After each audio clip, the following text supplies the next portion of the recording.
Hello, everyone. Hi, I'm Dr. Krista Burris. Dr. Michael Kim. And we're here with Coachella Valley Direct Primary Care. Today is April 7th, 2021, and we're talking about the state of COVID in the Coachella Valley right now. So I thought we could start with our slides for the day. Well, why don't we say hello, let people jump on. Yeah, that's true. We should probably just jump right away then. Oh, my goodness. Well, how are you doing today? I'm a little bit flustered because I've got so much going on today. Also, it's clear from the traffic out there that there's a lot of visitors here in the valley, and everywhere you go, there does seem to be a lot of people here for spring break. So we're going to talk a little bit about that today too, and why that might impact how our numbers look down the road and what we might do to prevent a surge. Right. In fact, you got a very lovely haircut. I like your haircut. Yes, I did. First time in a year, although I'm still getting used to having it down. I'm not sure how long that'll last. As it gets warmer? Yes, exactly. Gotcha. Well, why don't we go ahead and start our slides if that's where you want to start? Yeah, sure. So let's start with that first slide. And what you'll see here is that these are our cases for today, I believe. Yes. So our new cases on April 7th, which is today, is 139 for the whole county. So yay. And as we go down, we'll see that our hospitalizations are getting close to 100. We have had it bouncing a little bit around here for a while, but our ICU numbers are also continuing to go down, and we're at 20 in the whole county. So this is good. Let's go all the way to the bottom, because I wanted to look at this slide. If you go up just a tiny bit, you'll see here our positivity rates have sort of plateaued around 2. And in fact, for the first time, we've seen it go back up slightly from 2.0 to 2.1. I don't consider this one bump to be evidence that we're heading in the wrong direction yet, but we'll keep an eye on this, because that's probably the number that's going to move first if we start to see a surge. Is we'll start to see our positivity rates climbing again. Okay, so the next slide is the weekly report from District 4, which is representative of Coachella Valley. And this is the week ending on Monday or so. And what we see here is that for the Coachella Valley, we're still seeing a level of transmission that's lower than before, but it certainly is still out there. And just from, anecdotally, we're still seeing positive cases in our high-risk populations, and we're still seeing positive cases even in people who are vaccinated. So the vaccines are not 100%. COVID's still out there. I myself have not seen anybody hospitalized who's been vaccinated. It does look like the vaccine's very good at protecting against more severe disease, but that doesn't mean you can't still catch it and transmit it to someone who might not have the protection of vaccination yet. So let's go down all the way to the bottom. And this is great news. Our valley-wide ICU numbers are at 0. Let's just celebrate for a second. And then our hospitalizations, again, trending downward. We're still seeing pretty low levels, and that's also good news. Our positivity rate overall is 2.1 here in the valley, and in the county, it's about the same. We have officially moved to the orange tier. Again, moment of celebration. Yes. Go ahead and we'll be done with our slides now. So something, Dr. Kim, that I've been noticing is that this week especially, we had a whole bunch of increased vaccine availability at almost every site. And we also, that matched up with the vaccinations being like opened wide up. Basically, anybody 16 years and older can get a vaccine now. So what do you think about that, situation where we have all of these vaccines going unclaimed, basically, and now basically the whole population could get one if they wanted one? What do you think the issues are? So there's several there. I would say first, we shouldn't be at that point because there's still probably in our county alone, probably 50,000 or more that probably would need vaccination. In the county? Yeah. No, several million. No, I mean our Coachella Valley. Coachella Valley, about 150,000 is like the back of the envelope numbers that I was doing. Right. Guesstimating at a population of around 400,000, that we still need that many more people to get vaccinated to reach herd immunity. Right. And if we even, that's everyone. And if we take even the high risk, there's a lot of people that should still be wanting vaccines, that we should be able to not have all these empty slots or these vaccines go wasted. Because I'm pretty sure in the algorithm at the beginning of the week, they're saying, okay, we're going to unfreeze X amount of vaccines because it takes a while to get them thawed. And then you only get 5 days for the Pfizer vaccine to use them. That, we shouldn't be in this cycle of now we have to scramble to get everyone vaccinated. So our first problem is we've gotten to the point where people who should be getting vaccinated are not for whatever reason, right? There's a gradient of reasons why. So we need to address those. I think that's important. And, I do think it is smart to open it up for everyone now that, we can't seem to get rid of those vaccines. We should open it to everyone. But I'm worried that we're getting to the situation where now we're in the orange tier. You can practically go anywhere and do anything without vaccinating yourself. So what is the incentive for people to vaccinate themselves? Well, that's what I wanted to talk about a little bit today, because I think that those questions are reasonable. Why should I bother?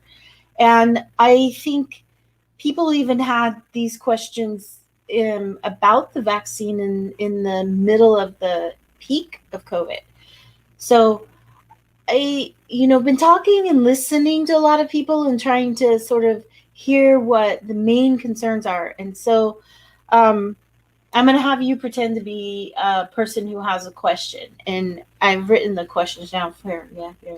Oh, well, sure. I have lots of questions. In fact, I have 7 of them. Okay. So, that's not a question. But okay, so the first one is, gosh darn it, seems like the vaccines were put out so hastily. There's got to be problems with them, right? Didn't we rush it out? Yeah, I agree with you that this is something that if just on the face of it, you've been told that vaccines take 2 or 3 years to develop, and all of a sudden this one's here in 10 months, surely that maybe some shortcuts were taken, or maybe they didn't do a step, or maybe they didn't really, double check the safety. So I think there's a lot of reasonable, concern. But I wanted to explain that what got rushed on this vaccine was red tape. But the development of the vaccine was given a head start in a couple different ways. One is that they had already identified a lot of the spike proteins on previous coronavirus called SARS and MERS. So we had these vaccines that sort of had already been helped along the way, but had never been fully developed, that were very similar to this coronavirus. So they were able to sort of borrow from a lot of that previous research and sort of jump ahead a year or so because they already had that. Secondly, the viral genotype, so the actual DNA sequence of the virus was released in January from China. So people around the world had access immediately to the actual DNA sequencing of the virus, which allowed a lot of places to sort of jump ahead in their process. And then the third thing that made it possible to sort of rush this was the commitment to pay for and purchase and promise to purchase vaccines before they were ever off the lab bench.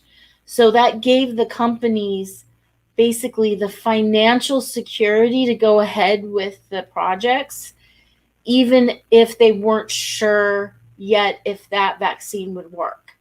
So that process normally goes sort of one step at a time while they're making sure that it looks like it's going to be a viable candidate, and they don't like whole hog from the beginning because of the financial risk. So because the government came in, and that was the Operation Warp Speed, came in and financially gave them a safety net that allowed them to work much faster. And then the bureaucratic red tape meant that, rather than a committee's process taking 3 months, it only took 3 weeks because everyone put all their other work aside and just prioritized this. So to me, about a year to develop a vaccine is about right if everyone's actually prioritizing it, putting it first, and we concentrate on it. That's what we as the United States should be able to do. Right. So. No, I think of two examples when you talk about that. The first one is Elon Musk, right? Without Elon Musk, the battery-powered car wouldn't be here today. No one wanted to take a gamble except some billionaire who said, I'm going to fund it. He even posted record gains so much that, he beat his earnings. But anyway, that's why it was done. And that's what the government did. Exactly. They said, we're going to fund this, so don't worry about it. So that's why the mRNA vaccine came about. And it wasn't that the mRNA vaccine wasn't even thought about until this year. They've been thinking about it for a long time. They just never pulled the trigger because no one wanted to invest in it because they didn't know how it would do. And actually, this same technology has been used for years and years in cancer research, right. And it's actually very close to basically this individualized cancer vaccine that you can go in and make a vaccine against an individual's own cancer and give it just to them. Right. So this is potentially actually a groundbreaking technology for even another field. Right. And they've been working on that for a long time, and that's actually been in clinical trials for a while too. So although this got sort of publicized as completely new technology and nothing like this had ever been done before, in reality, a lot of it was the same old that's being done in other places. It's just been sort of put together for this project and given a lot of attention. Right. The second thing it reminds me of, I don't remember the show Extreme Home Makeover with Ty Pennington. Oh, yeah. And in 2 days or in 3 days, they'd either knock a whole home down and renovate it or significant. Well, it wasn't that they weren't cutting corners. It was they had the regulators, the perimeters there 24/7 so they could continue doing every process without missing a beat. And that's exactly how this vaccine came through, is every regulator or everything that they needed to jump through was there. Like you said, all the red tape was cut. So it compressed everything to a year, which is not unheard of if you can have that kind of red tape cutting. So next question, what about long-term problems? So another thing, I really have heard several people express concern because they're worried that the vaccine hasn't been around long enough for us to know what may happen down the road with it. I think that's a legitimate concern, but I think the overall risk of there being a significant problem like that is extremely small. what we see with almost every vaccine is if someone's going to have a problem with the vaccine, it's usually in the allergy component or in a reaction to the vaccine that occurs within the first few days or weeks. And developing a problem from a vaccine several years down the road is, I've actually never heard of anything like that. So I feel like that concern is probably in the realm of more an unnecessary fear. I don't think for this disease that's the thing you should be afraid of, because we know with real COVID disease, we're having this 30% of people having actual long-term complications, even if they only had very mild or even asymptomatic disease. So even if they had no symptoms, they can still develop this long-term COVID picture with some brain dysfunction, even heart dysfunction, problems with sort of clotting. So because of that, I think that is a much bigger risk than getting the vaccine, because we know it's around 30% of people will have some kind of issue that lasts more than a couple months. I do want to throw a caveat, at least from my opinion, is if you have significant autoimmune disease, it's not that you can't get it, but you should probably talk to your doctor or your provider about, is it, do we think it's good for you? Should you get it? But I do agree for the vast majority of people that it shouldn't be a problem. In general, if you do have any questions, talking to your doctor about it is a good idea. Yeah. Oh, so I just had another question pop in my head. I heard it was made with dead babies. Yes, this is something that I've heard as well, and I can understand why that would make people a little hesitant. The problem or the concern came about because one of the vaccines, the Johnson & Johnson vaccine, was developed using a cell line that had come from an embryo decades ago. So because of this, there's an association with embryonic stem cell research. And some people, from a moral standpoint, don't want to have anything to do with that. The good news is that you do have a choice, because the Pfizer and Moderna vaccines don't have any association with that.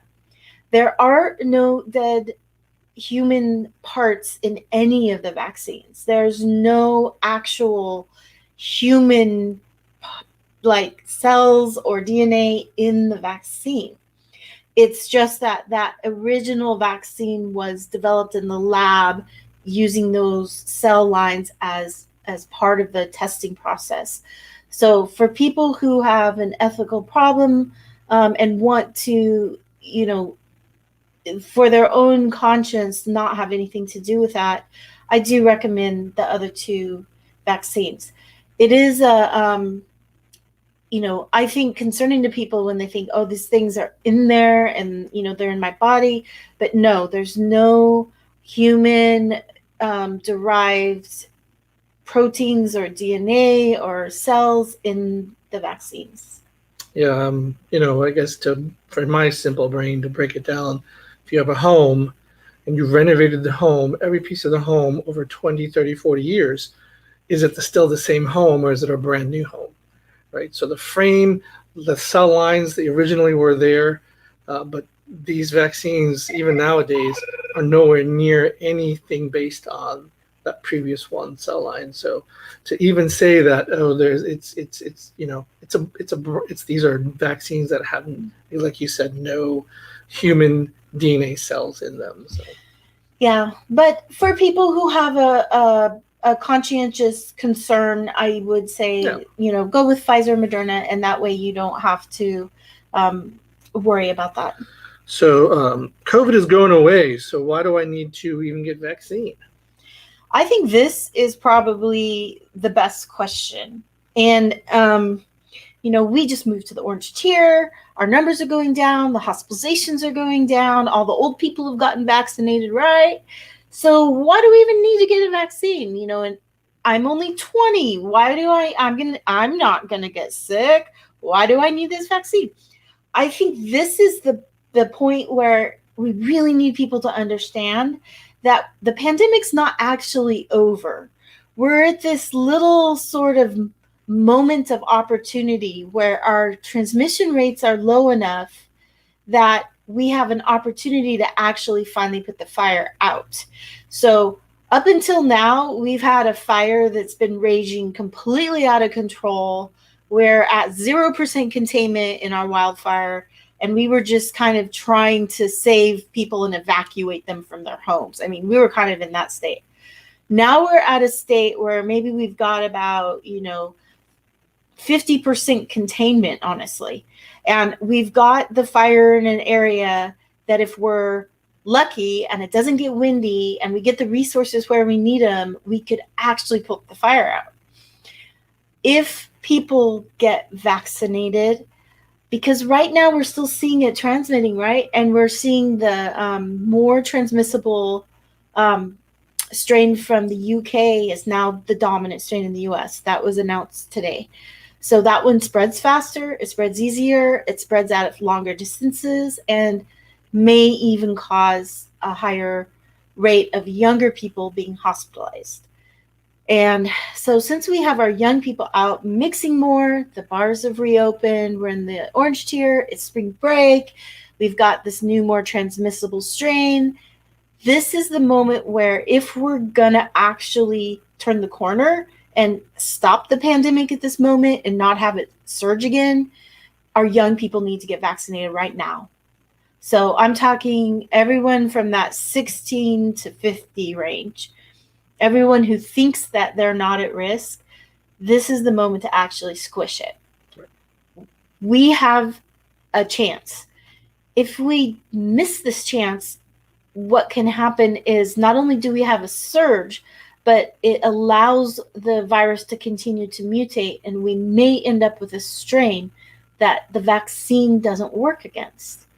And right now we have the South African strain that the vaccine's not as good against, but right now that strain isn't here in great numbers. But we also have the California strain and the Brazilian strain, and it's just a matter of time until one of these suckers mutates enough that we have to start over at ground zero with our vaccination process. So I'm just hoping that enough people kind of grasp that concept that even though it looks like our numbers are going down, the fire is still burning. And so we just need to keep throwing water on it by keep taking vulnerable people who could transmit the disease out of the equation. So every single one of those young people that gets vaccinated is a potential stop in that transmission chain. So I'm like, I almost am at the point now where I'm like, we should be targeting our 20s and 30s. We've been targeting our high risk patients for a long, long time now. It's time to target the people who are most likely to transmit the disease so that we can actually get the pandemic over. Yeah, no, I think we're at the point where this pandemic always has been a disease about my risk and someone else's risk, right? So my risk is lower now. We have a vaccine there that prevents quite serious disease, what you talked about. And so if enough people who are high risk can get that, that means the lower risk young 20-year-olds can go out feeling like, okay, I don't have to worry about my own risk, right?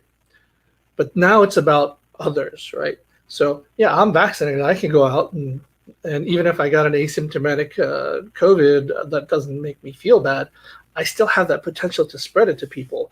So now the question is, what are we going to do to help someone else, right? That's always been part of the question is, what am I willing to do to save someone else's lives? And people don't view it that way. How could I save someone else's life?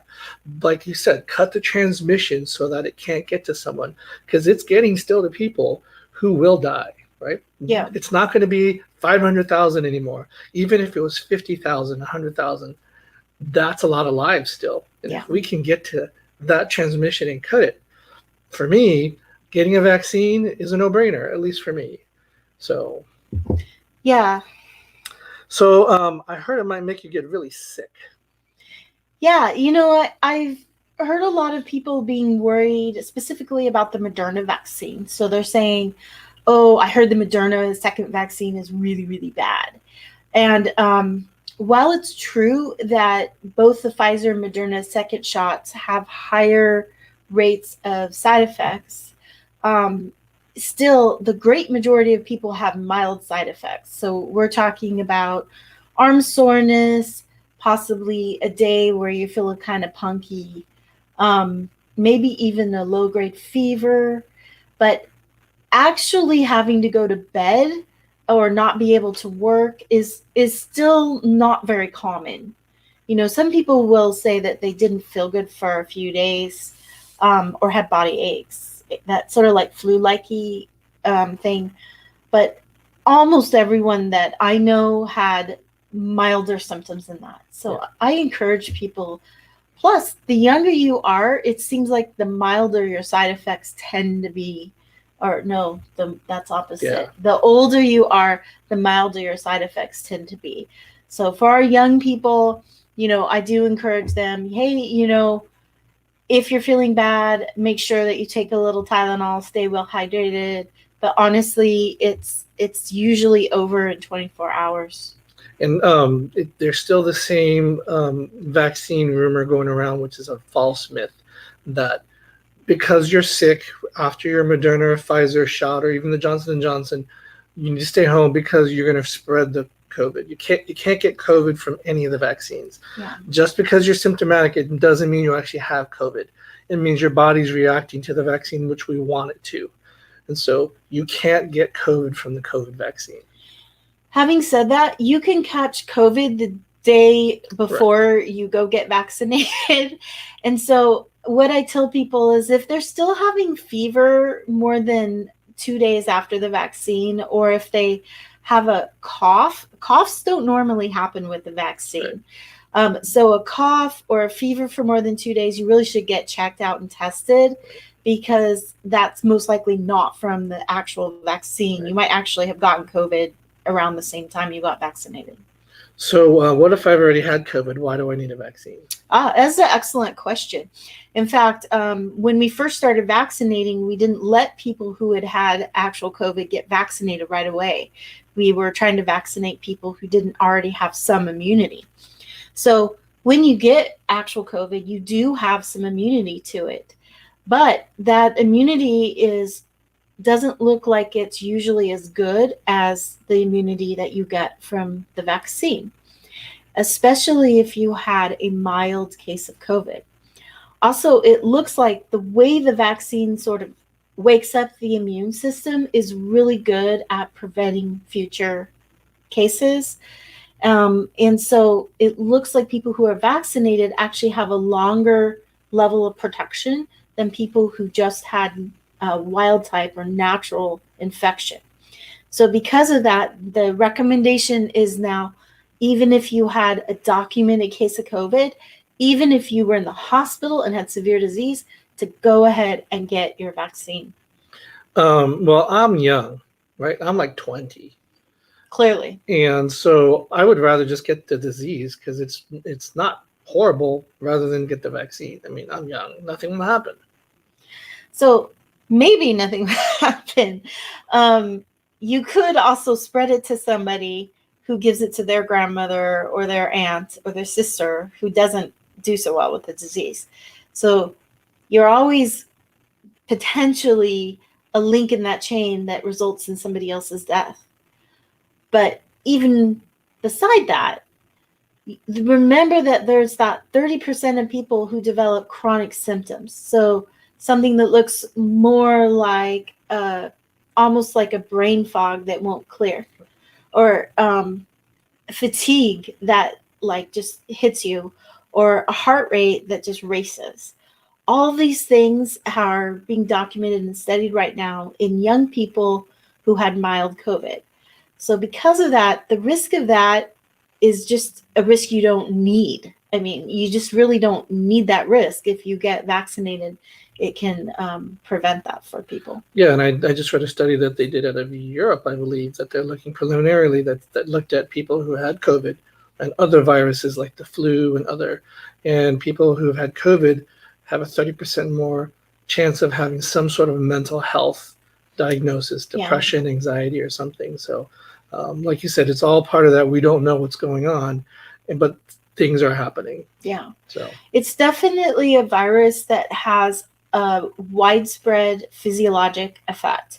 It affects the immune system, it affects the central nervous system, the brain, it affects the heart, the vascular system, and it's just doing so many different things. It affects the gut that we just highly recommend young people avoid infection if possible. Right. So our, I guess, main point today is get vaccinated.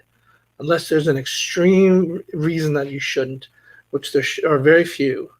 Talk to your provider, talk to your doctor about getting vaccinated. But the way we actually continue to get out of this is if we all continue to get vaccinated, because we're still not out of the woods, even though we're in the orange tier and things are going well. It's not a sign to not get vaccinated, because if we stay where we are, it will reverse course and get worse, I think. Yeah, we still just have way too many people who are vulnerable in our population to avoid a surge if our vaccination pace doesn't pick up, especially in our younger demographic. So thanks for joining us today. That was Coachella Valley Direct Primary Care, our COVID show. And please join us right after this for Your Personal Health. We thank you for joining us and have a great day.